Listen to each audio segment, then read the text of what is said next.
पेश करने पर नेशनल कॉन्फ्रेंस के चीफ तर्जुमान तनवीर सादिक ने कहा कि वक्फ बोर्ड के साथ मुदाखलत को बिल्कुल गैर इखलाकी समझा जा रहा है। इस रिपोर्ट को मुसलमानों के खिलाफ मुतासब होने की वजह से तनकीद का निशाना बनाया जा रहा है और इससे बढ़कर ये कि पहली बार किसी गैर मुस्लिम को वक्फ बोर्ड में शामिल करने की तजवीज़ दी गई। उन्होंने कहा कि यह खदशात है कि मुजवज़ा तब्दीलियों की वजह से 4 लाख से ज़्यादा जायदादें खतरे में हैं। उन्होंने इंजीनियर रशीद के पैरोल पर रिहाई का खैर मकदम किया, मगर दूसरे नौजवानों की हालत जार पर भी रोशनी डाली जो जेलों में है।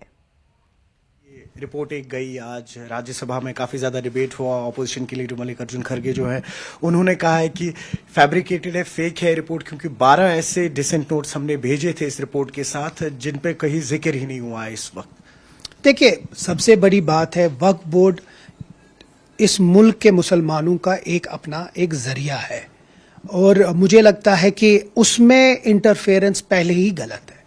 अब इन लोगों ने एक जेपीसी बनाई थी जिसमें इनने हर किसी जो इस मुल्क के जो अलग अलग शहरों से हैं या अलग अलग एमपीज हैं उनसे उनके तासुरात मांगे थे। अब आप हैरान हो गए कि 11 पार्लियामेंट मेंबरों ने, जो कमेटी के मेंबर्स थे, उनने अपना डिसेंटिंग नोट रखा था कि जो इस वक्त का रिपोर्ट है न वो इस मुल्क के मुसलमानों के फेवर में है, उल्टा उनके खिलाफ है। और उसकी मैंने पहले भी वजाहत की होगी, मैं आज भी करूंगा कि ये पहला वक्फ बोर्ड होगा या सेंट्रल वक्फ बोर्ड जिसमें एक नॉन मुस्लिम भी मेंबर होगा, जबकि हिंदू बोर्ड या सिख बोर्ड में ऐसा कुछ नहीं होगा। दूसरी चीज, जो वक्फ बाय यूजर की हम बात करें, उसमें 4 लाख प्रॉपर्टीज रिस्क पे आ जाती हैं जो मुसलमानों के हाथ में है।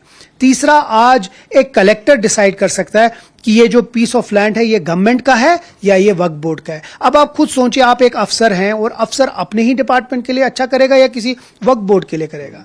तो मुझे लगता है ये हर किसी लिहाज से इस मुल्क की माइनॉरिटी के खिलाफ है और पहले ही हमने कहा है कि इस चीज को फिर से बहुत गौर फिक्र से देखना पड़ेगा।